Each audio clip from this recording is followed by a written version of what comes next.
त्योहारों की श्रृंखला है दिवाली। एक के बाद एक के बाद एक के बाद एक के बाद एक के बाद एक त्योहार आते हैं ना। इसमें दिवाली में 5 दिन ऐसे होते हैं जो सब कुछ कवर कर लेता है।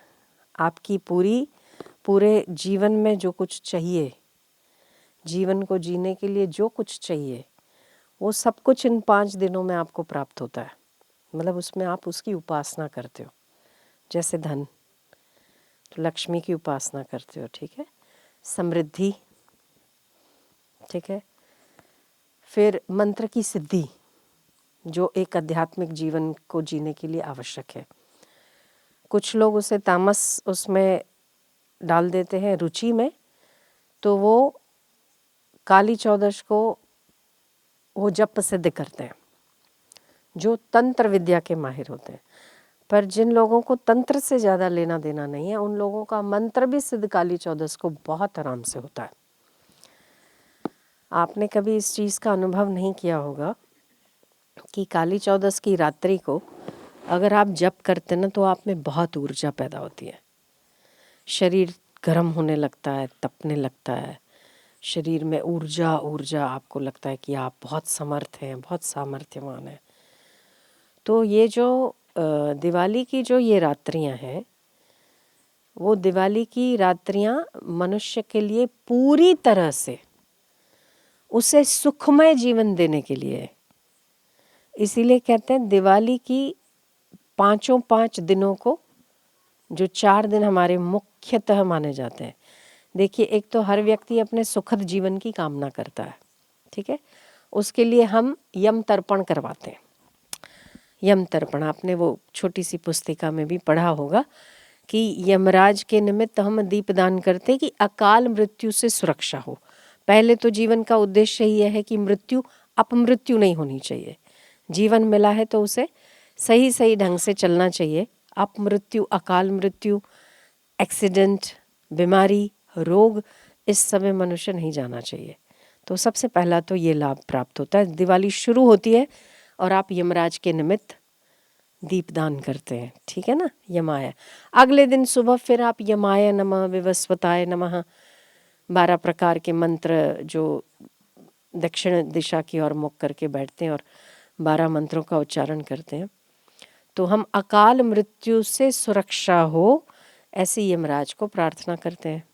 सबसे पहला तो जीवन और मृत्यु सत्य है, मृत्यु ही सत्य है। जीवन एक बार सत्य ना हो सकता है, पर मृत्यु अटल सत्य है।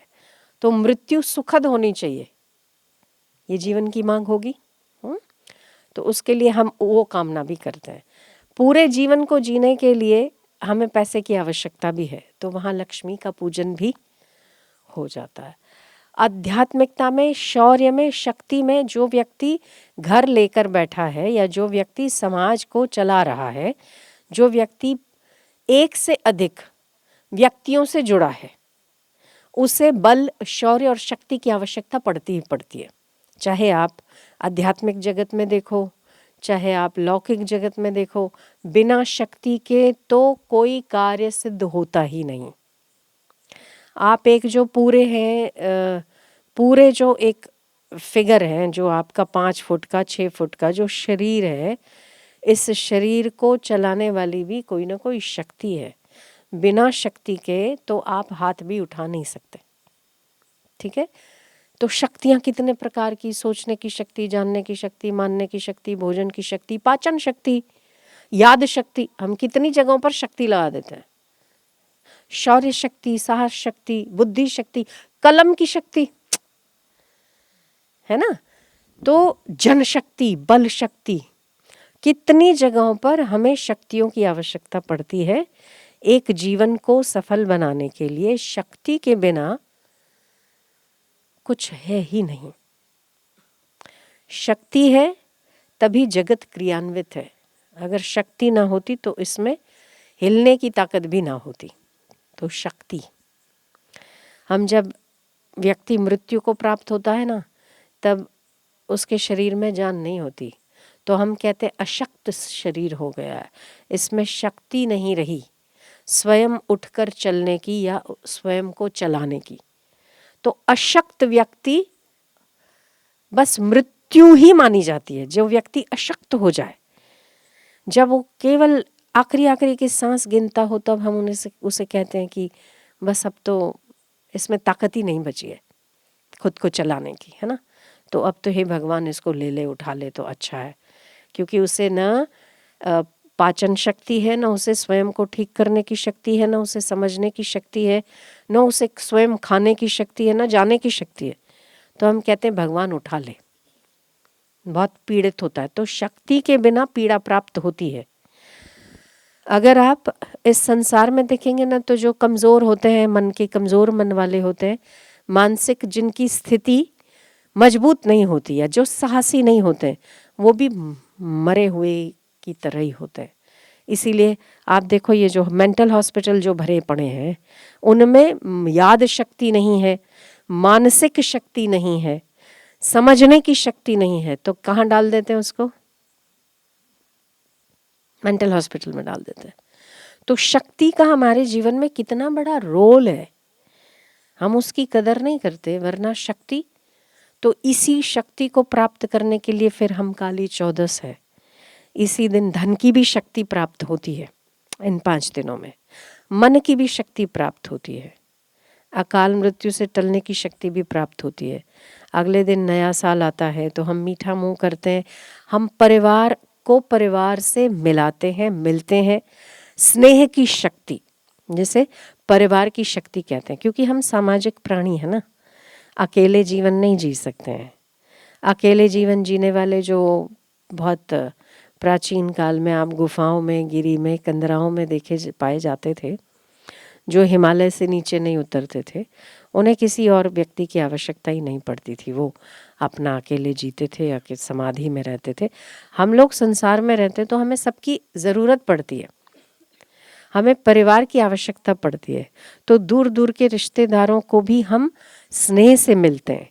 तो ये जो स्नेह से हम परिवार से मिलते हैं, वो भी हमें शक्ति प्रदान करता है कि हमें कभी भी दुख सुख में कोई भी काम लग जाता है तो हम मिलते हैं। तो ये भी एक शक्ति। तो पूरे एक जीवन को, समाज में रहते हुए एक जीवन को बहुत सुखद और आरामदायक, इसे सफल बनाने के लिए जो कुछ भी चाहिए, ये आप 5 दिनों में सारा गेन कर लेते हैं, है ना। जो किसी और त्योहारों पर कम मुश्किल से या नहींवत देखने को मिलता है। कभी आप धन की पूजा नहीं करते, ठीक है ना, मतलब ऐसे स्पेशली धन का ही दिन हो, लक्ष्मी का ही दिन हो, शास्त्र से नियोजित प्रथा हो, शास्त्र का आयोजन हो कि आपको ऐसा करना चाहिए, वो इन दिनों में ही देखने को मिलता है। काली चौदस को भी, नवरात्रि भी शक्ति के दिन है, पर स्पेशल ये इन 5 दिनों में आपके पूरे जीवन को समा लेने वाले सारे पहलू ये एक ही त्योहार में आ जाते हैं। स्नेह से मिलना, मिठाई खाना, अपने शरीर को स्वस्थ रखने के लिए, अच्छा फिर अंधेरे से उजाले की ओर जाना, दीपक जलाना, आध्यात्मिकता, शरीर को स्वस्थ रखना, मंत्र शक्ति को जागृत करना, बुद्धि शक्ति का विकास करना, ये सारी चीज़ें इन 5 दिनों में आपको प्राप्त होती है। तो ये सारे जो हम दिन शुरू करते हैं ना, वो वाघ बारस, फिर धनतेरस, फिर काली चौदस, फिर दिवाली, फिर नया साल, फिर भाई दूज। अच्छा, इसमें आप भाई को भी स्पेशल, मतलब कहीं पर भी किसी भी कोई भी छोर छूटा नहीं है एक मनुष्य के जीवन की सफलता का। उसमें भी आपसी प्रेम और आपसी सामंजस्य बना रहे, इसीलिए भाई दूज भी सेलिब्रेट करते हैं। हम एक दूसरे के घर जाते हैं और भोजन करवाते हैं। आखिरी में आता है पंचमी। तो ये सारे लाभ हम प्राप्त कर लेते हैं, 5 प्रकार के लाभ। तो इसे कह देते हैं लाभ पंचम, जिसमें अकाल मृत्यु टली गई, हमने यमराज के निमित्त दीपदान किया, हम सुख और समृद्धि की कामना करते हुए लक्ष्मी का पूजन करते हैं, हम स्नेह से एक दूसरे परिवार से मिलते जुलते हैं, स्नेह बढ़ाने की शक्ति का विस्तार करते हैं हम, क्योंकि ये जीवन के लिए बहुत आवश्यक अंग है। फिर हम भाई बहनों के लिए बहुत ही सुरक्षा का एक महत्वपूर्ण अंग माना गया है, तो हम उस भाई को भी प्रेम देते हैं, स्नेह देते हैं, एक दूसरे से मिलते हैं।